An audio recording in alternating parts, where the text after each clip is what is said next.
Your mind is limitless. The possibilities are endless. Awaken Your Mind Magic shows you how you can dream limitlessly and live your life on a new level.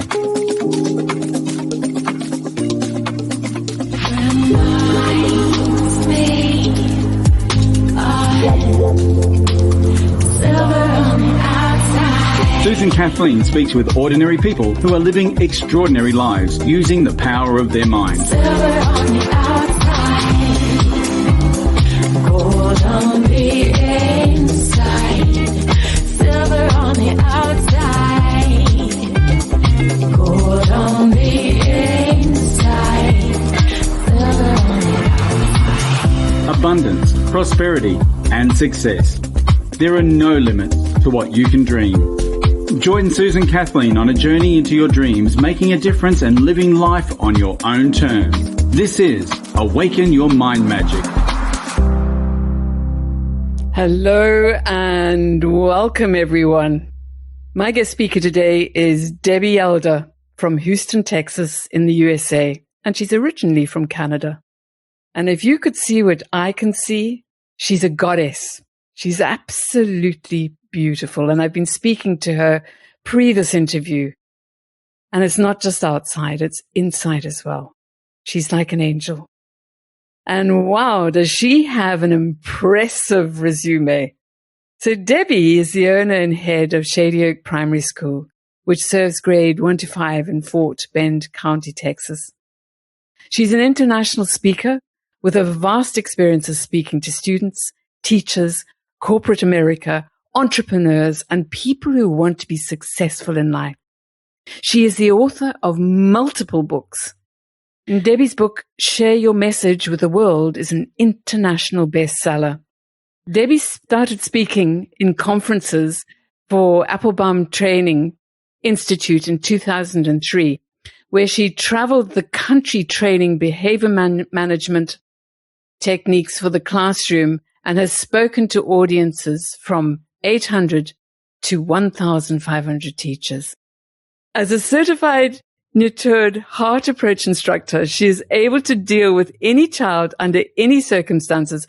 And working at the Calgary Young Offender Centre in Alberta, Canada, she ran the disciplinary unit that housed males between the age of 12 to 18 who had committed very serious crimes.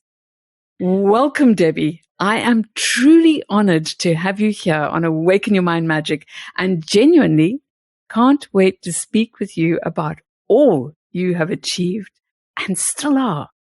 Thank you so much, Susan. It's so exciting to be here. I've been thinking about this, and with great anticipation, I am here and excited to share whatever it is you and your audience would like to know and hear. So I'm excited to get started. Debbie, you are magnificent, to say the least. Tell us what got you to where you are and how it is that you're so incredibly successful. Tell us your story. Start from when you were a little girl. Wow. All right. So as you mentioned, I grew up in Canada, Ottawa, Canada. I have 2 younger brothers, and I lived with my parents. And we attended, in Canada, you either go to public school or you go to separate school. Separate is the Catholic school system. I went through that school system all the way through high school. And when I was in early high school, I made the decision that I wanted to be a police officer. And so I pursued that. There was 2 schools in Canada that offered a criminology degree.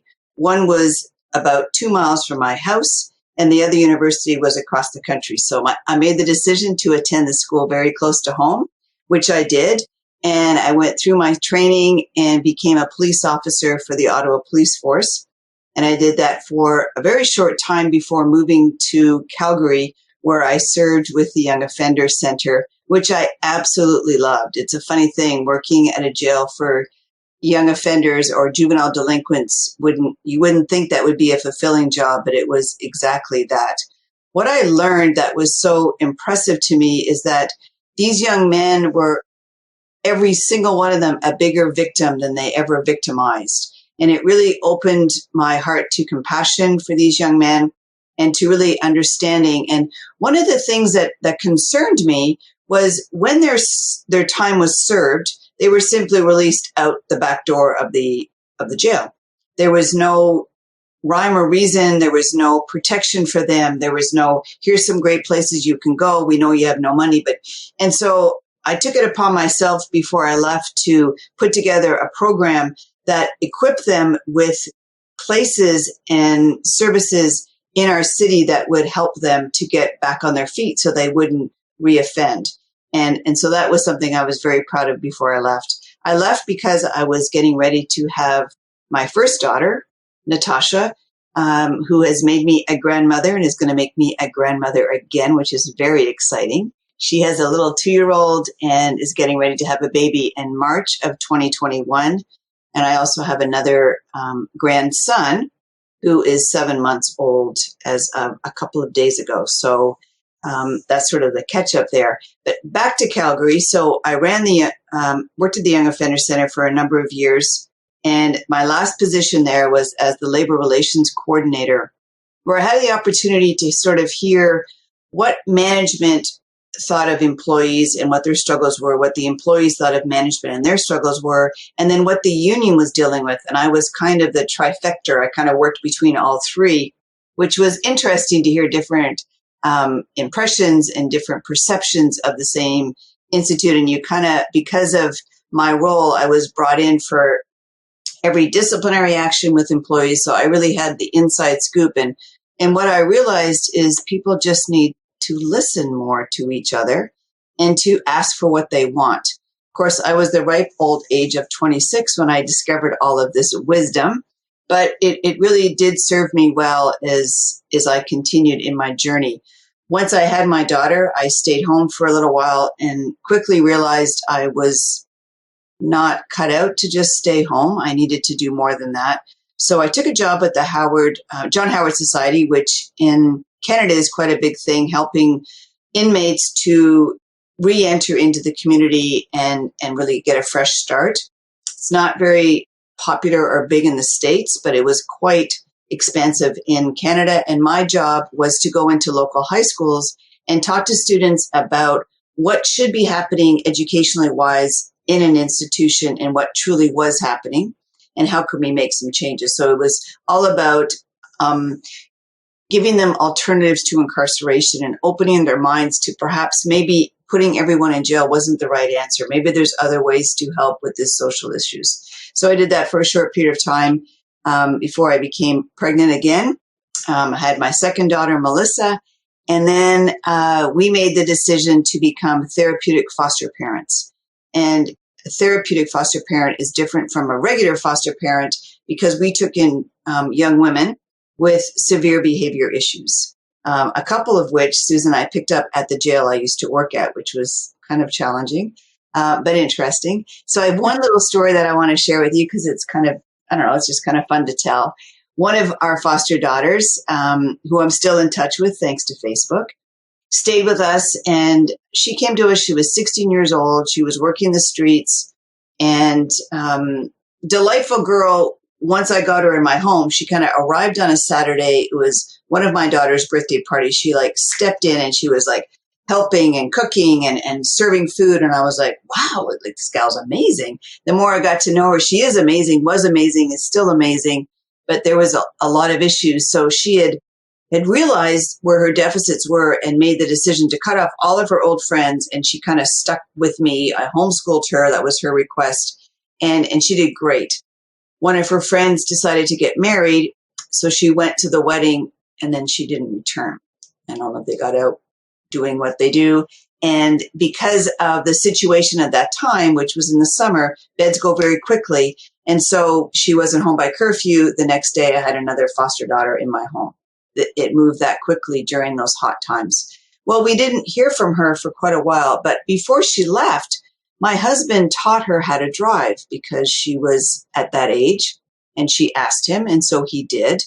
And I didn't hear from her for several months. And then I got a call from a buddy of mine who worked at the jail and said, hey, Deb, I've got one of your girls. And I'm like, oh, who have you got? And he said, well, Jennifer's here. And I said, what happened? He said, well, did you hear about that robbery at the corner store and I said, I did. She goes, well, Jennifer drove the getaway car. And I was like, Oh my word. my husband taught her how to drive. So that was kind of the joke in the family for a little while after that. Oh, wow. Well, at least she was innovative. She used her skills. Good girl. She did. She was amazing. So we did that we had about, I think all said and done, 33 different women, young ladies that lived with us, which was some were there for one night, some were there for several months. Others were there for a couple of years. So it really changed. We were transferred to Ireland, which ended our foster parenting career. We moved to Ireland, where my husband was working all throughout Europe. And this was before cell phones. And so he would be gone for several weeks at a time, and we would not hear from him. And when he was turning 40, he made a very long drive from the Middle East, where he was, to get to a payphone to call for his birthday to say hello to my daughters and I on his birthday. And we were unavailable. We did not answer the phone. In Europe, they take the last week of October off. And so we had been invited to 2 different holiday homes in West Cork, which we happily attended. And we went and visited all our new friends and had so much fun.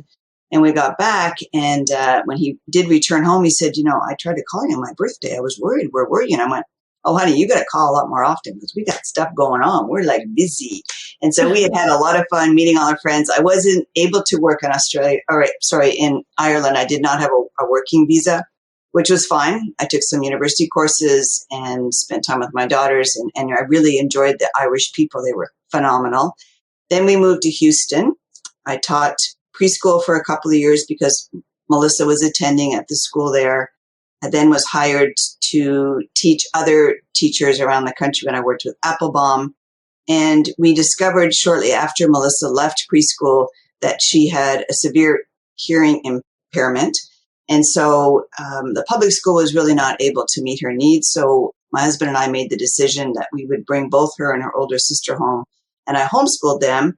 So we homeschooled for the first couple of years, and then my friends and neighbors started asking me if I would homeschool their children.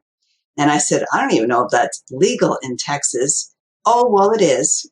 And so before I knew it, I had 12 kids coming to my house every day for school. And that same year, I opened 14 additional schools around the country that serviced 6th through 12th grade students. And we also serviced between 1,500 to 2,000 homeschooled families each year. So that was a fun endeavor, and one that I truly enjoyed and allowed my daughters to really excel in their educational pursuits. They both graduated college 2 years early. Melissa, my youngest with the hearing impairment, was the valedictorian of the year that she graduated. So we felt that was like the icing on the cake to the homeschooling and a big stamp of approval that it worked. Once they were off and settled, I made the decision to step out of education, and I got into college planning. In our neighborhood or our area, what college planning means is that I worked with families to help them pay for college, and then I also helped their students to ensure that they could be successful in college. There's a big difference in the States, as I'm sure there is in Australia, between being successful in high school and being successful in college. Here, the public school system very much spoon feed the students and allow them to be receptacles of information. But when you get to college, it's very different. You need to be more self-taught, more of a self-starter. So that transition was not easy for a lot of students. So I was able to help fill that void and give them some tools and techniques and strategies so they could be successful. And I really enjoyed that position. That was really fun. It was interesting to learn more about finances as I helped families pay for college, and did that for several years before I was approached to purchase the school that I now own, Shady Oak Primary School.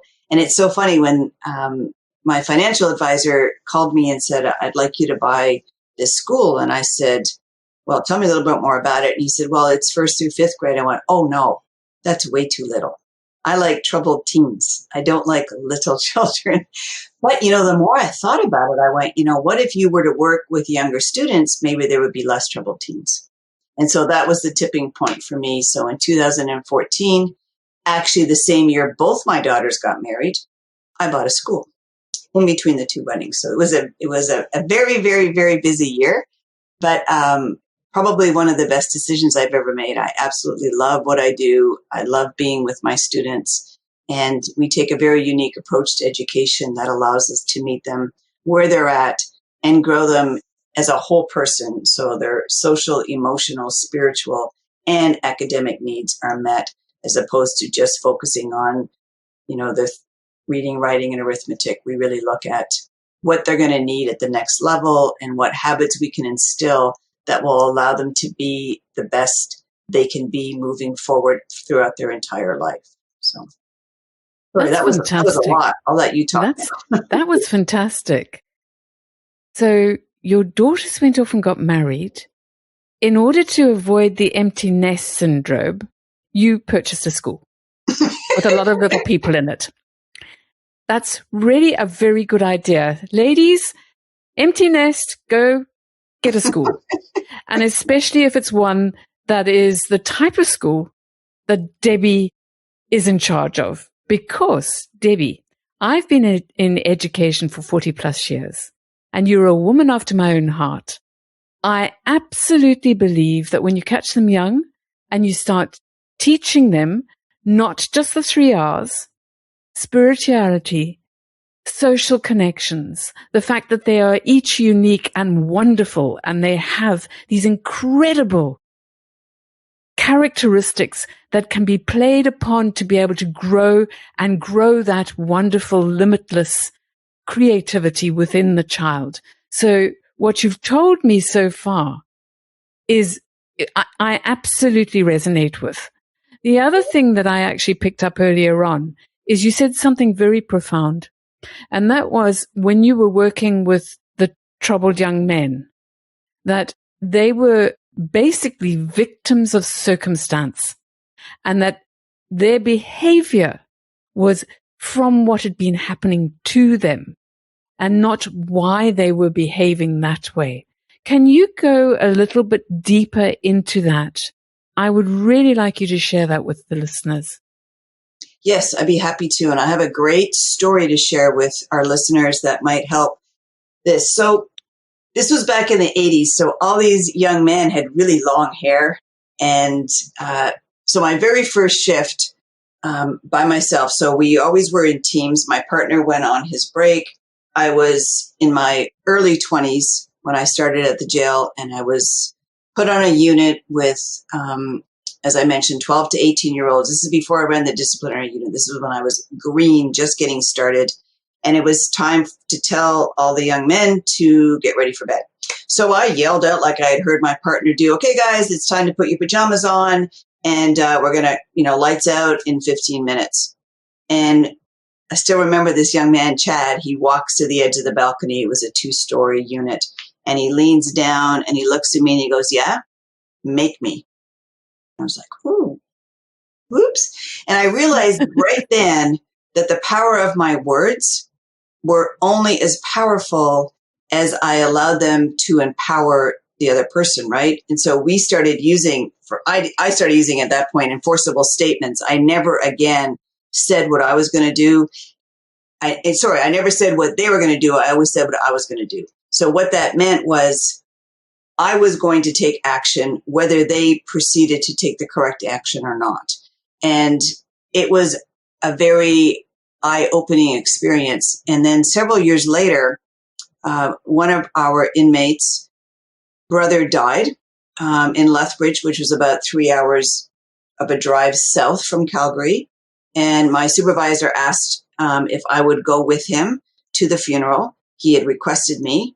And so we went, and, it's very easy inside an institution to categorize these young men as, well, as inmates, as an institutional number, as so many things that are not human. And then you step out into the community, and I escort him down to this funeral that was heart-wrenching. He lost his brother under very unfavorable circumstances. His family was there. He's ashamed, but still there. we had him handcuffed. I begged my supervisor to allow him to be uncuffed when he approached his family, and he agreed to that. After the funeral in Canada, it's very common to have like a little gathering. And so I asked him if he wanted to stay for that. And again, I went to my supervisor and said, I think this is really important to allow him to connect with his family. So we undid his handcuffs again. I think he might have had a beer downstairs when we weren't there. But I wanted him to experience that. I felt that was important to bond with his family. And then, and this is the part that I want your listeners to hear, then we got back and he was shaking as we got to the car. And he said, will you sit in the back seat with me? And I did. And the whole 3 hours home, he cried in my lap with his head. I mean, he was a mess. And it wasn't just about his brother. He was reminded of his very short 16 years and things that had happened and things he wanted to change. And I believe he stepped out of that car a different young man than he got into earlier that day. And he made some decisions. And he was one of the few, because we were a secure facility, it was not unusual for our clientele to continue on to the big house. And really that was their life, right? He was one of the few who, and I think he made the decision that day driving back. He did not. He served his time and we didn't see him again. And that to me was a pretty profound moment where we make a difference. And when you were bringing up the students in the school, we have a theme every year at our school. And this year's theme is celebrating your dreams. Because it occurred to me this summer, I was having a conversation with a friend of mine who said, it's so interesting how we parent. And we're both the same age, so our children are much older. But we were reminiscing about when they were younger and how we were so diligent to put them into dance class and soccer practice and piano lessons and, give them a diverse. But when they came and said, Mommy, when I grow up, I want to be X, we patted them on the head and said, that's nice, and sent them on their way. And what our conversation was about was, why didn't we put more time into exploring what their dreams were? And so our dedication this year is to doing that. So we've done vision boards with our students where they've put their dreams on a board. And then we've gone around and asked them what they would like to be when they grow up. And my commitment to my students is to find someone who is doing that particular job now, to bring them in either in person would be great. I don't think we're quite there yet with COVID, but through Zoom, to connect them with somebody who's doing that job. Because I know myself, when I joined the police force, I had a very different version and vision of what my role was going to be. And I was a grown woman, all of like 22, very grown up. But my vision of I was going to walk in, I wanted to work at the schools, kind of run the DARE program, talk to them about, being safe. Oh no. I was the first female they had hired in 8 years. I was 116 pounds soaking wet with long blonde hair. They were much more interested in me working for Vice than they were me working in the school system. And so I want to avoid that for my students. I want them to have a very clear understanding that if you're going to be an anesthesiologist because you looked and see that they make the most money, do you realize they sit for hours watching a patient breathe and the monitor? That may not be something you want to do. So really getting into the nitty gritty and giving them an opportunity and really truly honoring what they believe they want to do, because so many parents with, really because they love their children and want to protect them will say things like, well, Susan, girls don't really do that. Or that really doesn't pay a lot of money. Or it really isn't a really great future for you. I want them to be able to embrace what they want to do and move forward knowing exactly what it is. And oftentimes a young child will say, Mommy, I want to be a fireman. But when they realize they run into burning buildings, they're like, ooh, I don't think I want to do that. But I want to help people, but I don't know any of their helping, sort of careers. And so it's an opportunity to keep digging deeper and helping them to discern exactly what it is they want.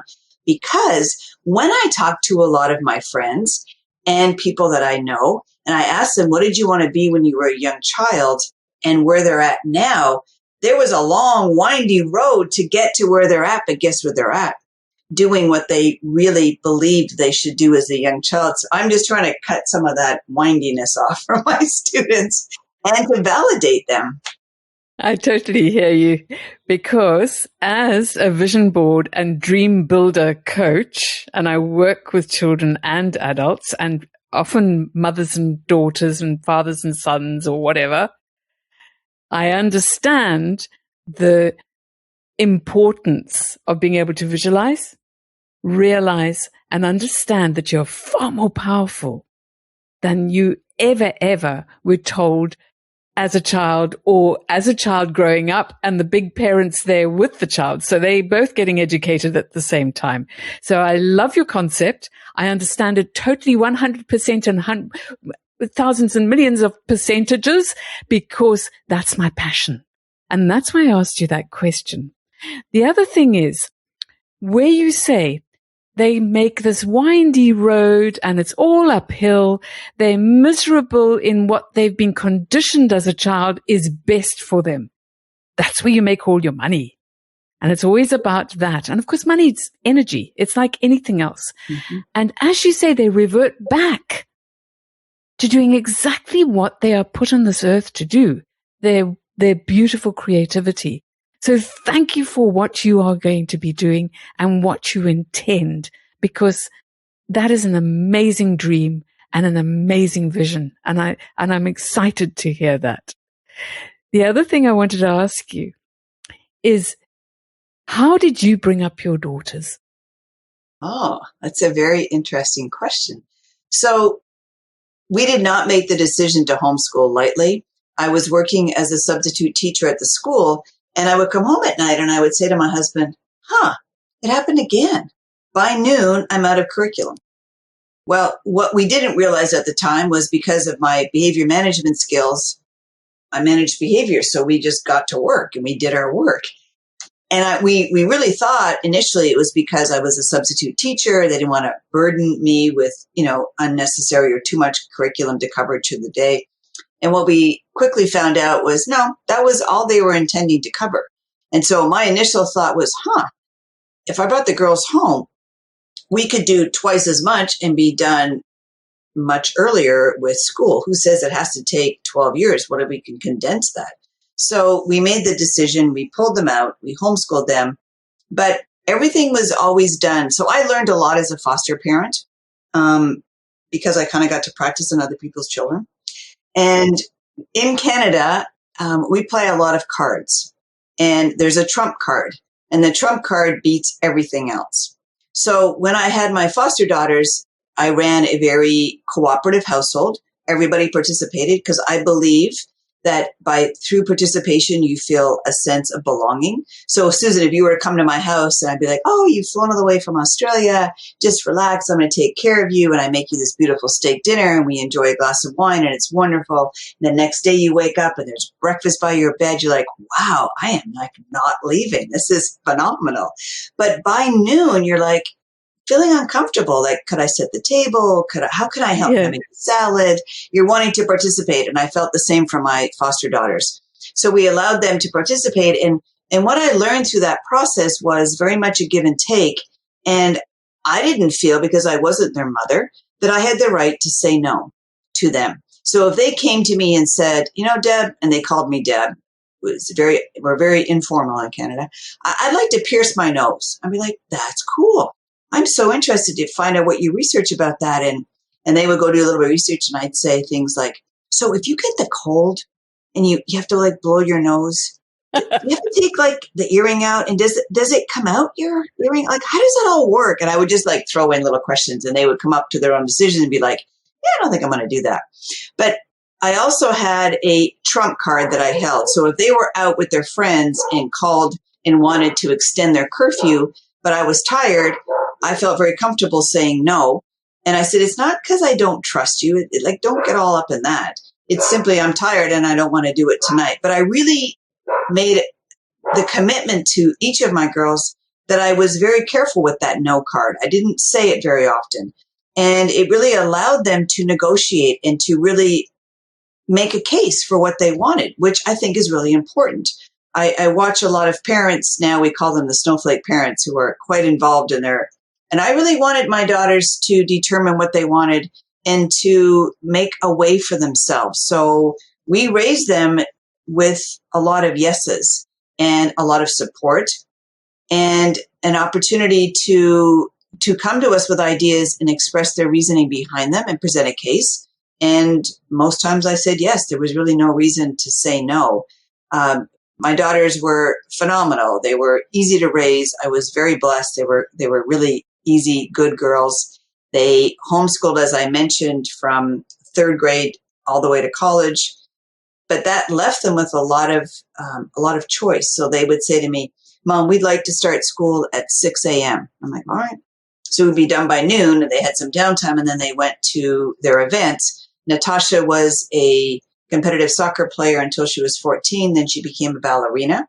And Melissa was always involved in karate. She was teaching at the age of 14, became a black belt at 16, and now has their third degree black belt. So they got fully entrenched. That became their socialization. That became their reason for being. And they really delved deep into what their interests were. And that worked really well for our family. And they felt that they had their needs met and could also be decisive, make decisions. They were self-reliant, self-disciplined, self-regulated, self-confident, had high self-esteem. And so my question always was, as I was homeschooling my daughters, was like my mantra. What do I want walking out my door at 18? Because I truly believe once you figure out the big questions, the little ones are easy. Does it get me to where I'm going or not? And I feel a lot of parents, I've been a parent coach for 30 years, and a lot of parents parent every day like it's a brand new day, but would never step into a meeting at work without an agenda and a clear understanding of expectations. And so it's bringing them into that ideology of really setting a path and having a lane and allowing your child to have a lot of freedom within a defined space. Because when you have clear parameters and clear boundaries, there's a lot of freedom within that. And allowing that consistency to happen really made a difference for our daughters. And I've continued to help both our families at the school and then the many coaching families that I work with to experience that. And I just think it's the right way to go. So there's the long-winded answer. That is a wonderful answer. And it makes me think very much the Danish schools are the most successful in the world. And that's because they allow the children to grow and develop and have the freedom of classrooms and whatever they choose to do and sit in on what appeals to them. And they have the highest pass rates in the world. And it sounds very similar to your whole concept of homeschooling, as well as now you say you're also a parent coach. And it brings to mind the Steiner school systems as well, where children are extremely successful because they're allowed to be their own creative selves. What I would love to know more is when you say that you are a certified nurtured heart approach instructor, what is that? Explain.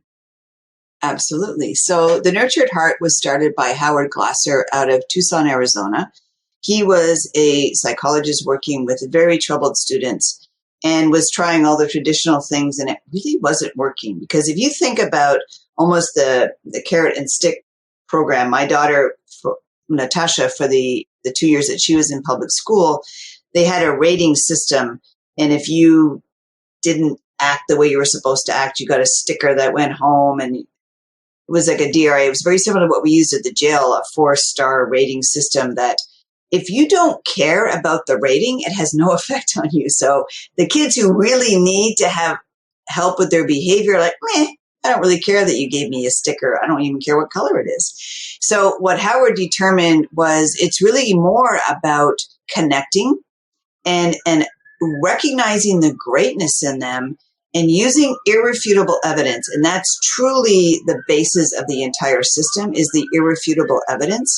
So if, for example, I had a student on my campus who was brand new to us, who didn't really know me.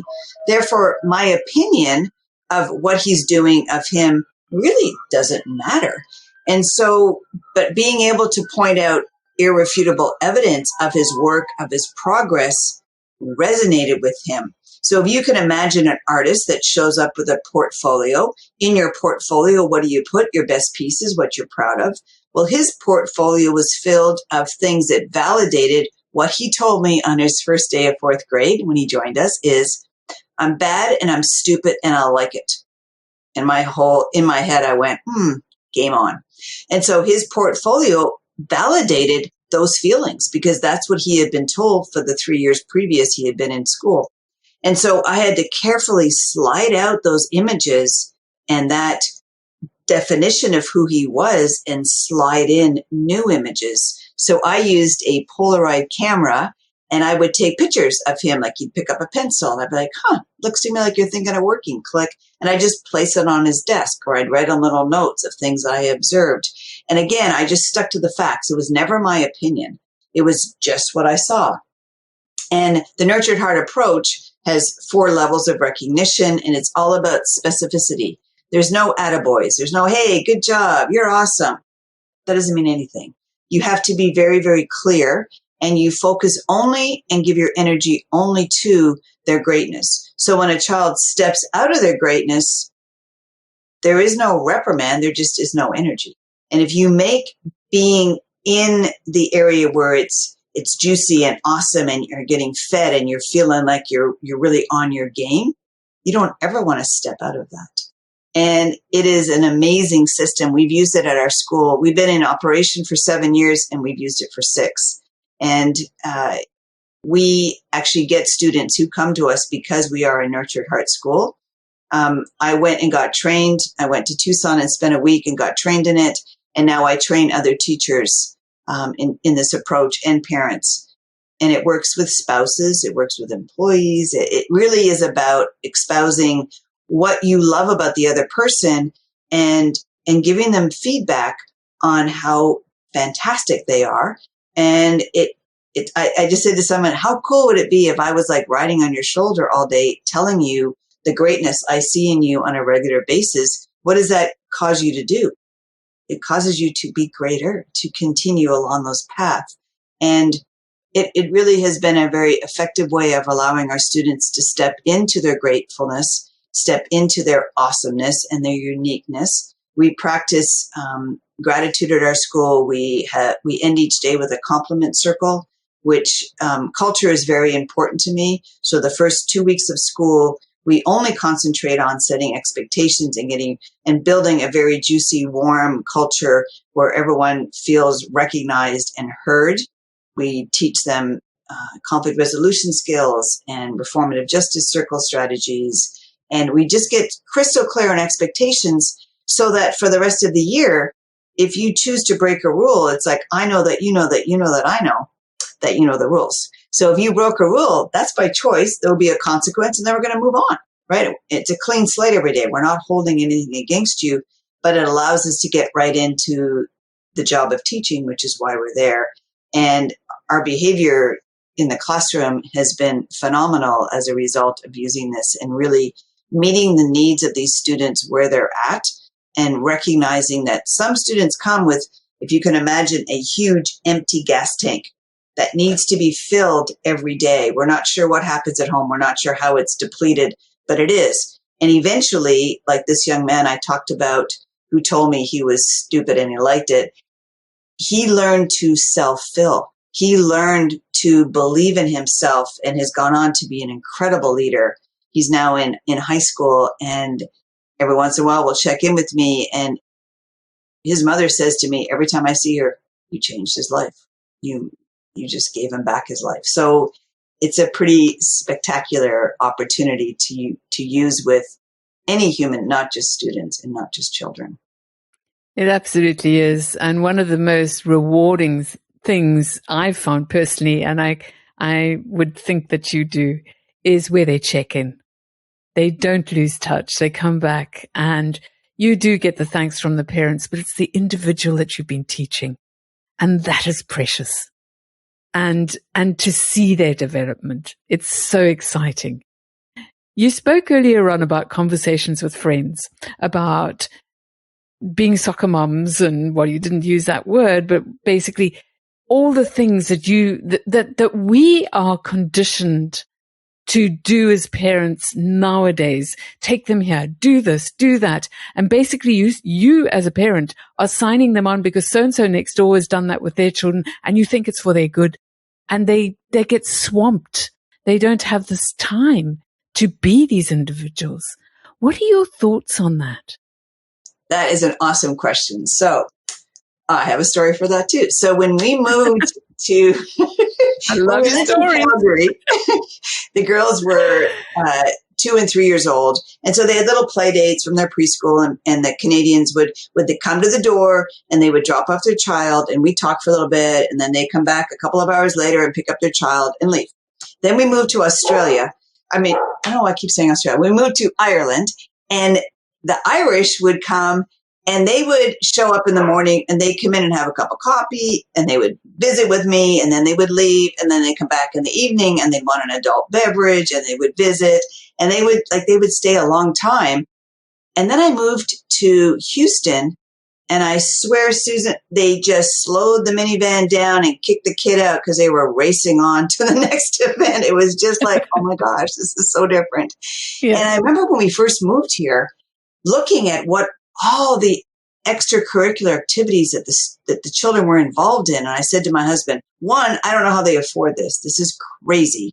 And two, I'm not doing this. I am not running my kids ragged. They need downtime. They need time to be bored. They need time to self-reflect. My daughters have been taught from a very young age to journal. And so they did that. And I just needed them to be and not to do. And that was something that we were very different than the norm. They weren't into a bunch of different classes. Now, I didn't keep them from doing things, but I didn't feel a strong need to keep up with the Joneses to have them doing all of these crazy different things. And so we didn't. And I think it served them.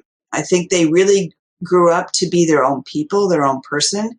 They have a strong sense of who they are and a strong belief in what they value, and have integrity in their word, and are able to speak with confidence about what they want, who they are, and what they stand for. And to me, that was much more important than dabbling in 25 different things to figure out none of them are really who they are. So, good point there. Why would you do that? I mean, you allowed, let's say, for instance, one of your children to concentrate enough to become a black belt. Congratulations on that. Speak more about being an international speaker. Yes, so I love to speak. And when I worked for the Applebaum Training Institute, it's another funny story. So at that point, I was homeschooling my daughters. One of my very good friends, who had been my teacher's aide when I taught preschool, came to me and she said, I'm looking for a job. And she brought the newspaper and she said, but I found a job for you. And I said, oh, but Kathy, I'm homeschooling my daughters full time. I'm not in the market for a job. She says, no. It's on the weekends. You just train teachers and you fly into all these different places and then you fly out. And I'm like, huh. And it was like an audition. It wasn't an interview. So I thought, well, what have I got to lose? So I went through the audition and I made it to the final round. And then I got eliminated and another woman got the job. So my mother-in-law was staying with me at the time, and I came home and I said, yeah, I didn't get the job. She goes, my intuition tells me you did. Something's wrong. I said, well, Mary, they told me no, so I didn't get this job. But she had such strong feelings and yeah, very intuitive. So several days later, I still remember my daughters and I were driving to Walmart to pick something up, and we got back and there was a message on the answering machine, and it was the gentleman that owned the company. I had called him and said, thank you so much for your time and allowing me to interview. I hope you'll keep me on the books for future opportunities. And if you would be so kind as to call me back and tell me what areas I can improve on, I would really appreciate that. Well, nobody's ever asked him to do that. So I kind of blew him out of the water. It made him very uncomfortable, which was not my intention. But I put a lot of thought and effort into the interview process and the auditions, and I wanted to grow and learn from it. So he called me back and he said, the person who we thought was going to be the better candidate turned out to not be the best candidate.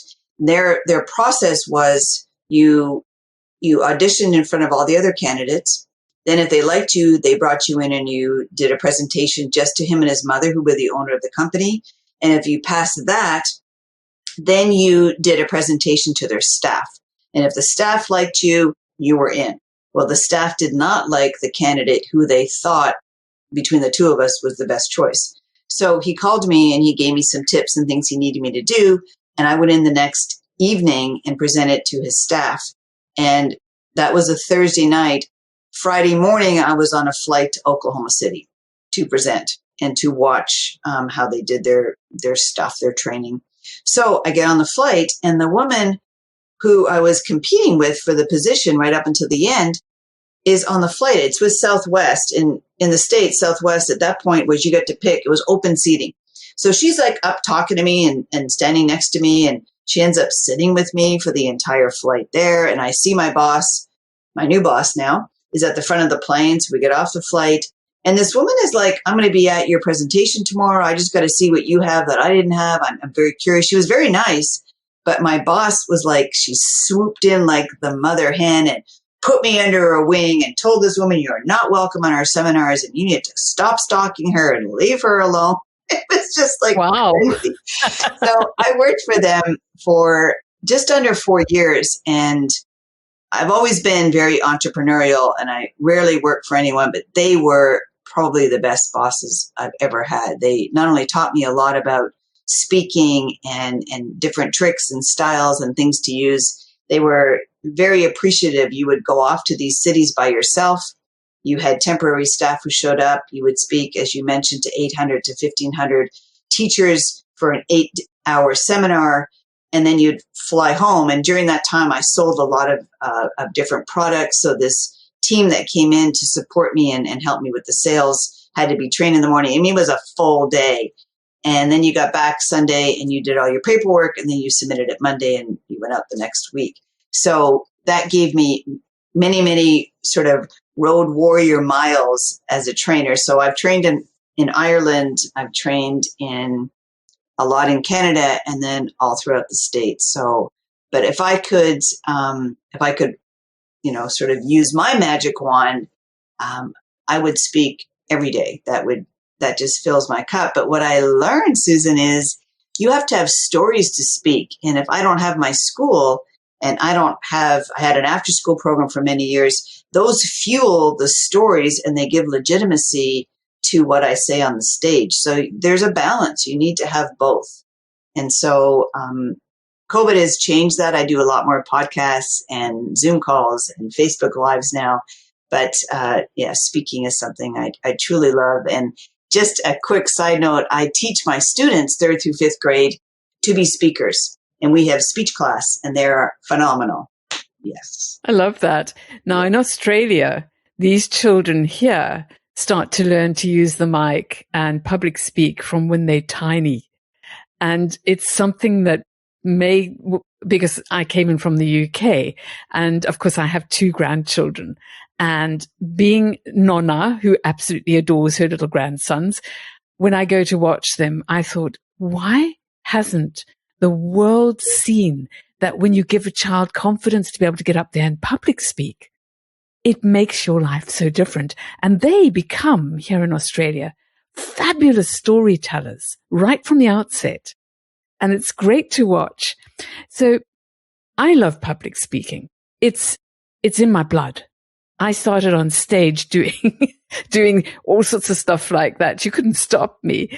And I've found, as you say, during COVID-19, the best medium is through either podcasting or lives or Zoom or any of these sort of things.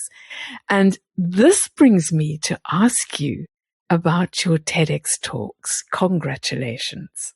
Thank you. So I had a gentleman who came to my school. We bring in several guest speakers. I want my students to really be exposed to all the different ways you can make money in this world that may be very different than how their parents currently bring in income. And so we work diligently to bring in different speakers. So this man is a motivational speaker, and he came in and he gave a great talk, and he gave all the students a copy of his book, and he hosts a TED Talk in our area, and he called and asked if I would come and speak about the school.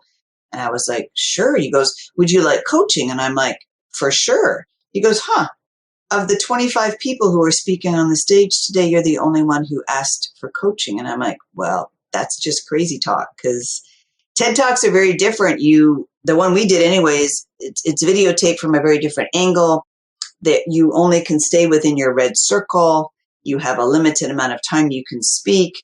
I chose to not use PowerPoints simply because we only had 12 minutes. It just seemed ridiculous to have PowerPoints. But what I didn't realize, so I get out on the stage, and during the day we had been out and we had done headshots and we had done shots with our mics and like sort of all of these promo shots that you could use for your own social media and to kind of get the word out. And then you walk out on the stage to give your talk and you can't see any of the audience. There's no feedback because they're videotaping it, and that's the true purpose. So that was a little disarming. So I'm glad I had a lot of time on the stage prior to that in my life, because I think I would have had total stage fright and ran off the stage if I hadn't known differently. But I gave a talk on, it was titled, Your Child is Redundant. So it was a very bold title, which the gentleman who was putting this together told me that's what TED Talks are. They're meant to be bold. And we talked about making sure that your children is equipped with the skills and the techniques and the strategies they're going to need to step into the 21st century. Because what we know of education, at least in the States, is it was changed 128 years ago when they introduced public education. But it was done during the Industrial Revolution to get students ready to go work in factories. And nothing has changed here in 128 years. Except everything else, except what happens in the classroom. And so my talk was really about that redundancy. But what came out of that talk, which has really been transformational in my business, is I developed what I call now the 6 pillars of success. That is sort of the guideposts for what we do at our school, which is connection, communication, collaboration, creativity, critical thinking, and problem solving.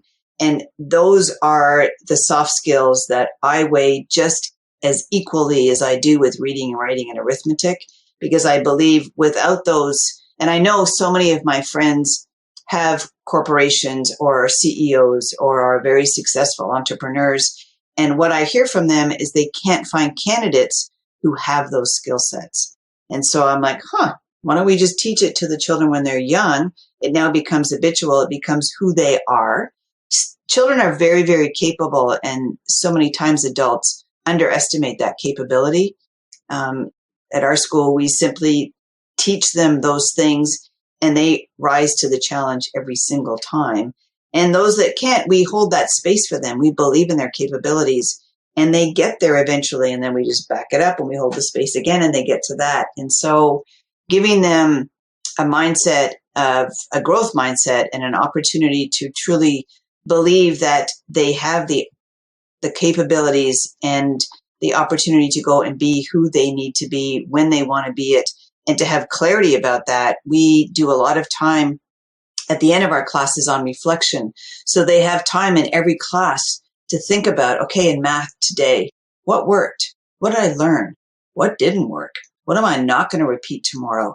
And I think in this fast-paced world, like I mentioned earlier, where the minivan slows down and they kick the kid out, I mean, we're not taking time to stop and realize what's working and what's not working. We just keep on that, treadmill of doing the same thing over and over again, which doesn't serve anyone. So really teaching them that strategy is something we're very proud of, and making time to ensure that they have that. We also give them time on Friday afternoons for what we call our Genius Afternoon, where they get to do a deep dive into whatever excites them or whatever they want to learn about, they get to, and we support them in that. And it's not a free-for-all. They have certain things they have to come up with an idea. They have to put together a prototype. We Shark Tank them, where they have an opportunity to say what they're going to do. And then we give them sort of evaluative or creative or suggestions or ideas about what would work or what wouldn't work. They come up with a prototype, and then they go on to full production, or they come up with a project with an end result that they select. But it teaches them time management and project management without lecturing from the front of the room. They realize, oh my gosh, I thought this was going to take 3 hours and it took me 15 minutes. I'm already so far ahead. Or, oh my gosh, I thought this would take 15 minutes and it took 3 hours. That's valuable things to learn as a young child about how you as an individual operate and what works for you and what doesn't. And again, reflecting and writing that stuff down. So those things I'm very proud of, because those are things that people don't do in public schools, partially because you can't measure them. So it's very difficult to monetize them. I don't believe we do things at our school for monetization or for measurement. We do it because we know it to be the right thing to do. And that's enough for me. So that's really a good analogy as well. You spoke earlier on about not being able to be a speaker, or you can be a speaker, but without stories, without having a toolbox of these incredible stories and experience in life. The heart of a speaker is not within that talk. Have you taught children to use storytelling? I have. And we talk about it. It's a funny thing. One of the things I talk about with my students at the very beginning of the year, so we recently had this conversation, is we talk about, how do you feel when you're nervous? What happens in your body? Like, oh, I get butterflies in my stomach, and my face gets flushed and my hands get sweaty. And I'm like, oh, okay. And I'm writing it down because it's very important to validate their words, right? You write them down. I said, okay, how do you feel when you're really excited about something? They're like, well, I get like butterflies in my stomach and my hands get sweaty and face gets flushed. And I went, huh.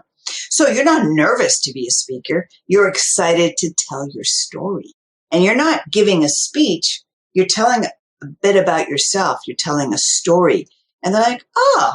And that's how we introduce speaking to them. And they just step into it and they love it. So the first speech that they do, and I've got some starting tomorrow with their first speech, and it's their icebreaker. I said, you get to tell us for 4 minutes anything about you that you want to share that you haven't maybe already told us. And I said, if you would like to make it super interesting, you want to take your story and turn it into a story. I said, so my youngest daughter, who's hearing impaired, her icebreaker was called Lemons to Lemonade, because she took her hearing impairment and talked about how she took these things along the way that could have been perceived as negatives and turned them into positives. I said, so if you have a running theme, it's very easy to attach events to it, and it makes it very interesting for your audience. And so, yes, so teaching them the art of storytelling is really important. Fantastic. I love it. And I love Lemons to Lemonade as well. She's taken her adversity and she's turned it into positivity and utilized it as her tool. And that's what's so important with all of us in life. It's not just about public speaking, because a lot of people who are listening to Awaken Your Mind Magic right now aren't public speakers. It's about utilizing whatever's possibly something that's not seen as a good thing. And you harness it and you teach it like a good horse how to behave so that you can use it and control it. I love that. Tell me about your book, your best-selling book. I have a couple. So one I did with Brian Tracy.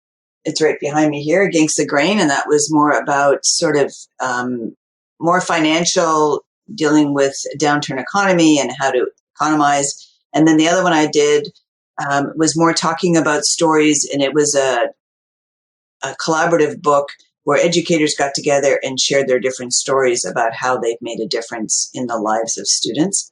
And then the books that I'm most proud of, interestingly enough, are the children's books that we produce each summer. And we have a whole series, What Every Cool Kid Deserves to Know. And that was the first one. And the second one was What Every Cool Kid Deserves to Know About Happiness. And then we did one on your inner coach. We did one on mindset. And our most recent one is on diversity. And those are written by our students. And they get together for 8 days in the summer. And it's called the Summer Success Summit. And it was originally designed for my after-school students who were in middle and high school. But when I opened up the elementary school, they wanted to come to the summer program, and I'm kind of stubborn, and I was unwilling to change the aspects of that course because I felt they were so important. It was goal setting and doing a wish list and talking about how to have more charisma and how to be independent. It was all of the things that I felt they needed to be to really strengthen their character. And I didn't want to let that go. And what I realized was these children are young, so they won't necessarily do it for themselves, but they would do it for others. And that's where the book came in. So I was flying back from Budapest, and it was in early June, and the camp was in July. And I'm just sitting on the plane, and I'm thinking about, what am I going to do with all these young children and these big lofty ideas that I have for this camp? And I got like this download that said, well, have them write a book. And I'm like, really? A book? That's craziness. Kids don't want to write. Oh, yeah, they do. And so they wrote and illustrated, and we produced. And the first group that did the book on success, they chose 15 success strategies that they talked about. And then they went off and we did book tours. We went to all the local schools, and they told their story about how they wrote the book and the process they went through. They made hundreds of dollars, like way more money than I've made off of any of my books. And I was like, well, dang. And so they just loved it. And they were quite entrepreneurial in their approach and just really learned a lot. And so several of those students that were in the initial group have continued every summer to come back. And so they have like 5 books under their belt now that have been out and been published. And so it's pretty cool. The oldest is 15, and he's like, yeah, I'm a published author of 5 books now. And I'm like, yeah, you are. And you're the illustrator. So it's been a great experience. So very fun. You have this amazing ability to uplift people. And what I love about you is you're actually extremely humble, because you bounced off your bestsellers and you started to talk about your children's books. And that's just so generous. And this brings me into saying that you were voted the Therapeutic Foster Parent of the Year in 1993. That is a massive achievement. Tell me more about that. That was our last year that we did it. We were then transferred to Ireland, and we had fought against the legislature. So when we first got into fostering, my husband and I were deemed to be an assessment home because of my background. So the children would come in and the young girls would stay with us. And my job after 4 months was to assess where they should go. And the first young lady that lived with us, my assessment was she should stay here. She was thriving. The minute she realized she had to leave, she ran away.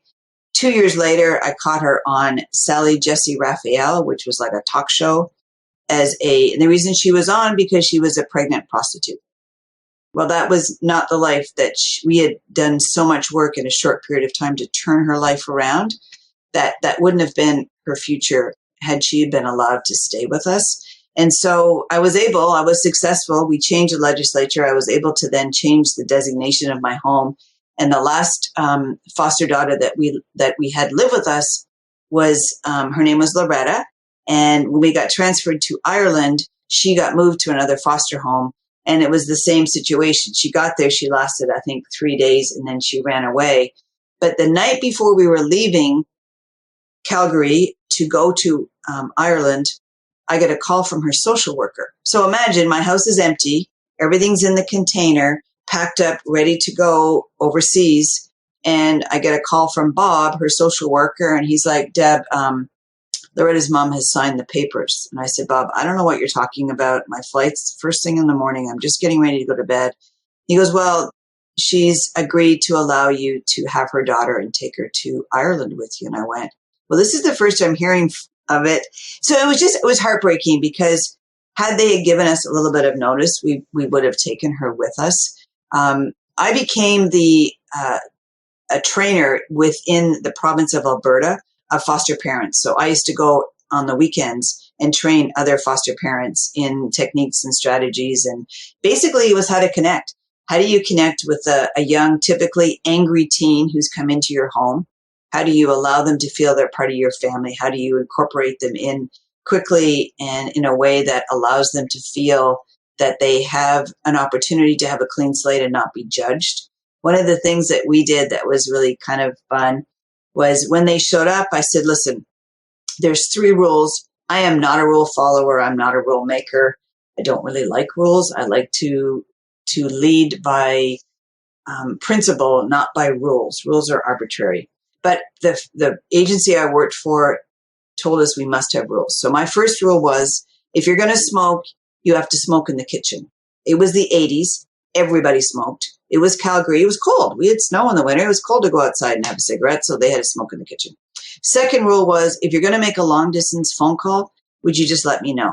Again, street kids, they are not calling anybody long-distance. They don't know anybody who doesn't live in the area. So that was another non-rule. And then the third one was, I took them upstairs as I was talking about it and said, here's our upstairs, my bedroom, the girl's bedroom, my office. That's it. There's nothing else up here. So here's the third rule. Don't go upstairs. They're like, all right. I said, let's talk about school. So you're 16. You've been in school for like 12 years. I know you got school covered. I have an obligation every Friday to call the school and just check on how wonderfully you're doing. If I hear from the school that you've skipped school, not turned in your homework, or not completed an assignment, we'll just do school my way, okay? Every single girl was like, all right. And that was it. Well, I knew they were not equipped to be successful in school. Many of them had been bounced from school district to school district. So you get in one district, they're doing algebra, then you move to the next foster home and you're in school and they're doing geometry. There was no way. And at that age, you'd rather be bad than stupid. So you'll get kicked out of the math class you don't want to be in before they find out you don't know anything about the math they're teaching. And knowing that, I had to give them an out so that they could accept my help. And this worked flawlessly every single time. So it would get to the point where one of those 3 things would happen, which I knew it would because it was only a matter of time. And I just say, wow, so it looks like you didn't get your homework done, so we'll just do school my way. And here's how we're going to do this. And nobody pushed back. It was the most crazy thing. And then it gave us an opportunity to really bond. And what I noticed that was phenomenal is when their ability to succeed in school went up, their need to misbehave went down. Their self-esteem went, it was perfect. It was the perfect storm.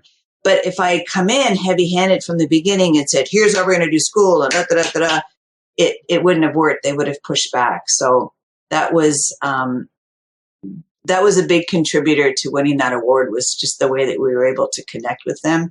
And one other story. So my first foster daughter, her name was Lori, and she begged me. This is back when caller ID first came in, and she begged me to get it. And I was like, no, I don't want to get that. I don't need that. And then she pushed hard enough, and I'm like, you know what? If it's that important to you, we will do the free trial and we'll try it out. So we did. Well, she ran away during that period of time. Well, with caller ID, I tracked her down. And I started calling all her friends, and I just talked like I was one of their friends. I'm like, hey, have you seen Laura? I'm trying to find her. There's a big party going on this weekend. And they helped me find her inadvertently. They didn't know they were. And I got her, and I picked her up, and she's like, how did you find me? I said, well, I used the caller ID you wanted me to get to track you down. But you know what? I don't think anybody had cared enough to look for her before. So, it was all about caller ID, but it really wasn't. It was all about somebody taking the time to care enough to go find her. So where is she at now? Are you still in communication with her? I am not. She's one of the few I am not. The gal that drove the getaway car, I'm still in contact with her. And every time I go back to Canada, when I'm in Calgary, we have lunch. So, well, I'm not surprised. You taught her how to drive. There's something else that you are amazing. I believe you are the USA's leader, and that's the whole of the USA, in motivating students to be peak performers. That is something incredible. USA is big. It's like Australia. It's big. It is big. Tell us more. Well, I think it really is a mindset. It's really about believing that children are capable and providing them with the opportunity to shine and giving them the resources that they need to do that. And so many parents, again, through wanting to protect and not wanting their child to be disappointed or whatever their reasoning is, Don't allow them to kind of spread their wings and fly and stub their toes. My whole thing was I wanted my daughters to stub their toes at home so they didn't break their leg, figuratively, when they got out into the real world. I wanted them to step out into the world and go, this is exactly what I thought it was going to be. That's not the time for surprises, right? The time for surprises are when you are supported by people who love and care for you. And I think that same attitude and thought process is very transferable. I've worked with students all different ages, some for very short periods of time and some for extended periods of time, who are struggling in school, only to find out it's not because they're not smart.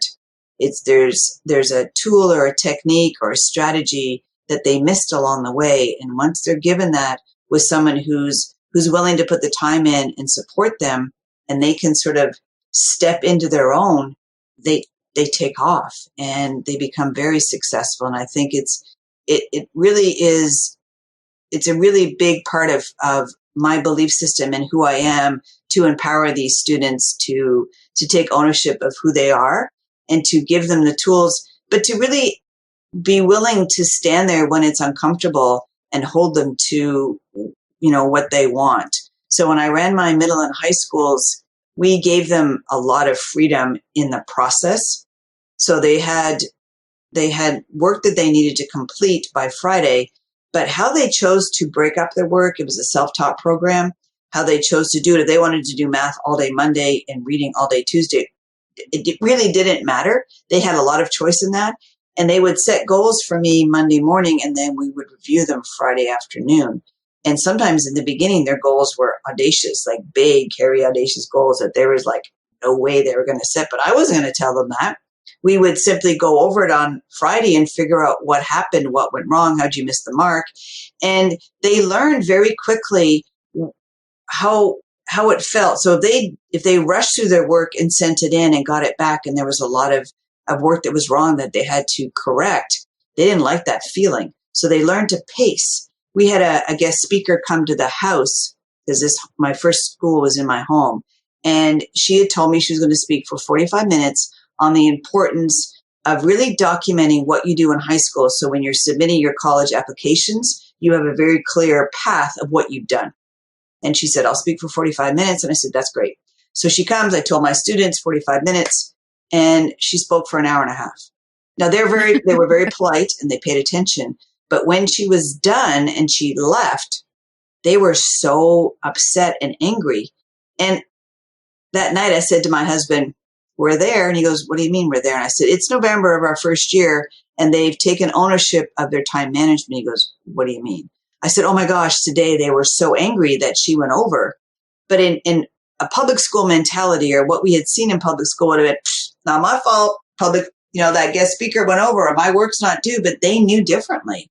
They knew no matter what happened, their work was still due Friday. And so their ownership of that experience, and these are sixth graders, was phenomenal. That same year, we raised $93,000 for Down syndrome research with our Adopt Amounts campaign. And the way we did it is we spent up until early November, the kids put together a PowerPoint presentation and a presentation that all of them spoke to and spoke at. They all had different roles and they practiced. And then we went out and we gave it at exchange clubs and Rotary clubs and any club that would have us.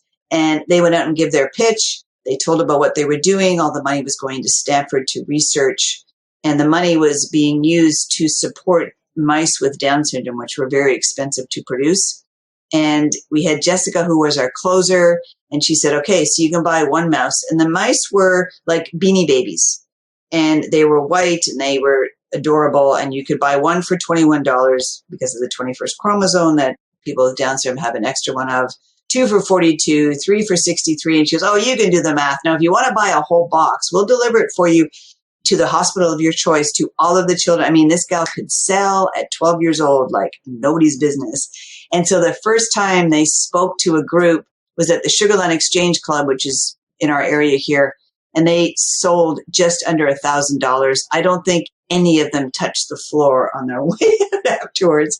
But we would get calls to go deliver these presentations. And so Monday morning, I would say, hey guys, so this week we're going to be out Wednesday afternoon and Friday morning. So it's probably going to take 3 hours Wednesday afternoon, probably 2 on Friday morning. So please adjust your schedules. Work is still due, same amount at the end of Friday. And so they learned to adjust and to sort of work on the fly, which is, I'm not a big believer in lecturing on those things, but when you put students in a position where they have to adapt on the run and actually experience it, that's when the learning sticks. And we're big believers in project-based learning. Back in the day, it was called unit studies, where everything we do that we learn encompasses all the different subjects. So it's very cohesive and the learning goes very deep.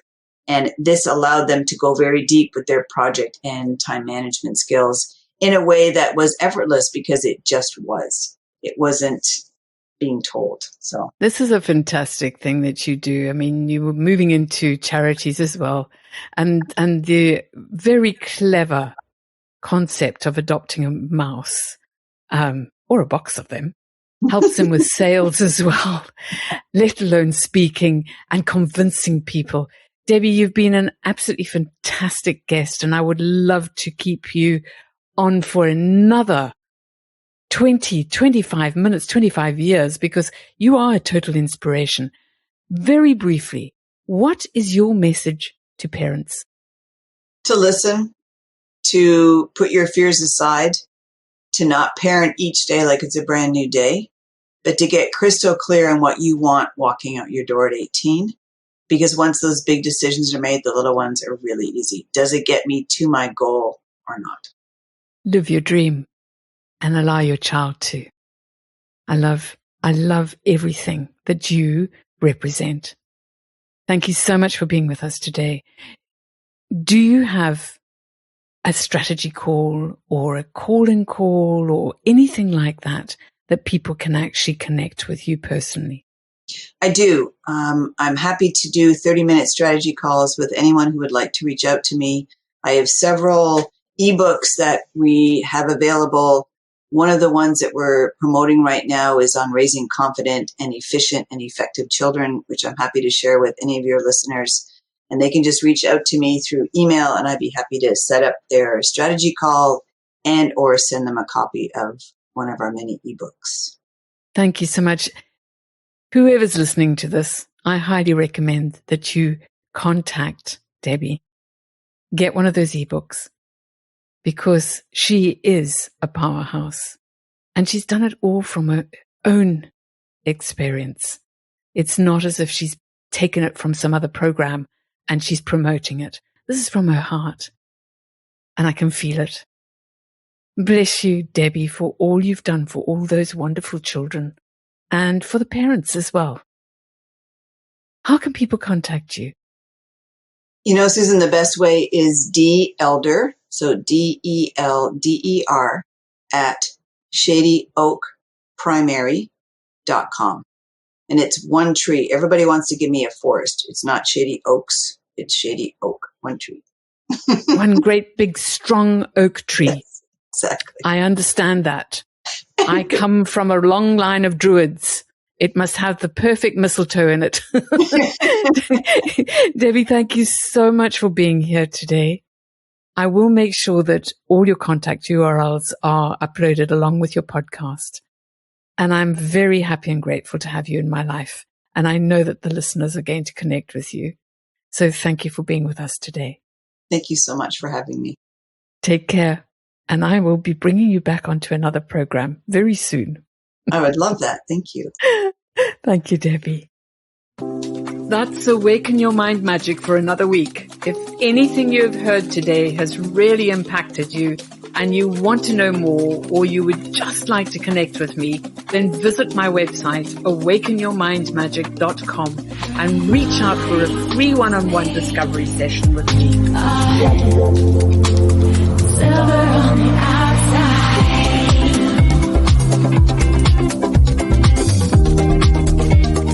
silver on the outside, gold on the inside, silver on the outside.